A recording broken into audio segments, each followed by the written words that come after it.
ನಿಜವಾಗ್ಲೂ ಹೇಳ್ತಾ ಇದ್ದೀನಿ, ಇವತ್ತು ನನಗೆ ಮಾಡಿರೋದು, ಜಾರಕಿಹೊಳಿಗೆ ಮಾಡಿರೋದು, ರೇವಣ್ಣನಿಗೆ ಮಾಡಿರೋದು, ರಾಜಣ್ಣನಿಗೆ ಮಾಡೋಕ್ಕೆ ಹೋಗಿರೋದು, ಇವೆಲ್ಲ ತಿರುಗಿ ಹೊಡೆಯಬಾರ್ದು ಅನ್ನಂಗಿದ್ರೆ ನೀವು ಯಾವ ಪೂಜೆ ಮಾಡಿದ್ರೂ ಉಪಯೋಗ ಇಲ್ಲ. ಮನುಷ್ಯ ಶುದ್ಧವಾಗಿ ಇಟ್ಕೊಳ್ಳಿ, ಇದನ್ನು ಶುದ್ಧವಾಗಿ ಇಟ್ಕೊಳ್ರಿ. ಅಲ್ಲೆಲ್ಲೋ ಶಣ್ಮಾತ್ಮನ ಹತ್ರಕ್ಕೆ ಹೋಗ್ತೀರಿ, ಪ್ರತ್ಯಾಂಗಿನ ಹತ್ರಕ್ಕೆ ಹೋಗ್ತೀರಿ, ಅಜ್ಜಯ್ಯನ ಹತ್ರಕ್ಕೆ ಹೋಗ್ತೀರಿ. ಇವತ್ತು ನಾನು ಹೌಸಲ್ಲಿ 3 ಫೋಟೋಗಳು ತಂದಿದ್ದೆ ದೇವ್ರುಗಳದ್ದು. ಇವತ್ತು ನಾನು ಆ 3 ಫೋಟೋಗಳನ್ನ ಇಟ್ಕೊಂಡು ಹೌಸಲ್ಲಿ ಪ್ರಮಾಣ ಮಾಡ್ತೀನಿ, ನಾನು ರೇಪ್ ಮಾಡಿಲ್ಲ. ನೀವು ಮಾಡ್ರಿ ನೋಡೋಣ. ನಿಮ್ಮ ಕುಮ್ಮಕ್ಕಿಲ್ದೆ ಎಫ್ ಐ ಆರ್ ಹಾಕಿದ್ರ, ನಿಮ್ಮ ಕುಮ್ಮಕ್ಕಿಲ್ದೆ ಮಾಡಿದ್ರ? ನೀವೊಬ್ಬ ಭಾಳ ಪವಿತ್ರವಾಗಿರ್ತಕ್ಕಂಥ ಒಂದು ಮಾಧ್ಯಮ ವೃತ್ತಿ, ಹಾಲಿನಷ್ಟು ಪವಿತ್ರವಾಗಿರ್ಬೇಕಾಗಿರೋಂಥ ವೃತ್ತಿ ಇದು.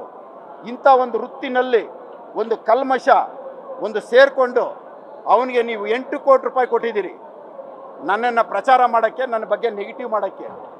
ರೇವಣ್ಣನ ಬಗ್ಗೆ, ದೇವೇಗೌಡರ ಕುಟುಂಬಕ್ಕೆ ಅಪಪ್ರಚಾರ ಮಾಡೋಕ್ಕೆ ನೀವು 11 ಕೋಟಿ ಕೊಟ್ಟಿದ್ದೀರಿ. ಒಟ್ಟು ನಮ್ಮಿಬ್ಬರ ಮೇಲೆ ಅಪಪ್ರಚಾರ ಮಾಡೋದಕ್ಕೆ ನಿಮ್ಮ ಇನ್ವೆಸ್ಟ್ಮೆಂಟು ಒಂದು ಮಾಧ್ಯಮಕ್ಕೆ 19 ಕೋಟಿ ಖರ್ಚು ಮಾಡಿದ್ದೀರಿ. ಇದೆಲ್ಲ ನಿಮ್ಗೆ ಒಳ್ಳೆ ತರತ್ತಾ? ಇವೆಲ್ಲ ಒಳ್ಳೇದಾ? ಇವು ಮಾಡ್ಬೋದಾ ಇಂಥದ್ದು? ಮಾಧ್ಯಮ ಅನ್ನೋದು ಪವಿತ್ರವಾದ ವೃತ್ತಿ, ಇದನ್ನು ಭಾಳ ಗೌರವಿಸ್ಬೇಕಾಗಿರೋ ವೃತ್ತಿ. ರಾಜ್ಯಾಂಗ, ನ್ಯಾಯಾಂಗ, ಕಾರ್ಯಾಂಗ, ಪತ್ರಿಕಾ ರಂಗ ಅಂತೀವಿ. ಇಂಥ ಒಂದು ರಂಗ 4 ಸ್ತಂಭಗಳು. ಈ ಸ್ತಂಭಗಳಲ್ಲಿ ಈ ರೀತಿ ಒಂದು ಕಲ್ಮಶ ಆದರೆ ಎಲ್ಲಿಂದ ಉಳಿಯುತ್ತೆ?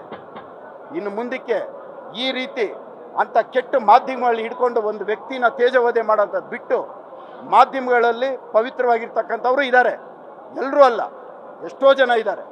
ಆದರೆ ಇಂಥ ಜೀವನ ಮಾಡೋಕ್ಕೆ ಹೋಗಬೇಡಿ ಶಿವಕುಮಾರ್. ನಿಮ್ಗೆ ಹೇಳ್ತಾ ಇದ್ದೀನಿ, ನೀವಿವತ್ತು ಚೆನ್ನಾಗಿರ್ಬೋದು, ಆದರೆ ಇದು ನಿಮ್ಮ ಕುಟುಂಬಕ್ಕೆ ಒಂದಲ್ಲ ಒಂದು ದಿನ ಹೊಡೆಯುತ್ತೆ. ಇನ್ನು ಮುಂದಕ್ಕಾದ್ರೂ ತಿದ್ದುಕೊಳ್ಳಿ ಅಂತ ನಿಮ್ಗೊಂದು ಮಾತು ಹೇಳ್ತೀನಿ. ನ್ಯೂಸ್ ಫಸ್ಟ್, ನಿರ್ಭೀತಿಯಿಂದ ನಿಮ್ಮ ಪರವಾಗಿ.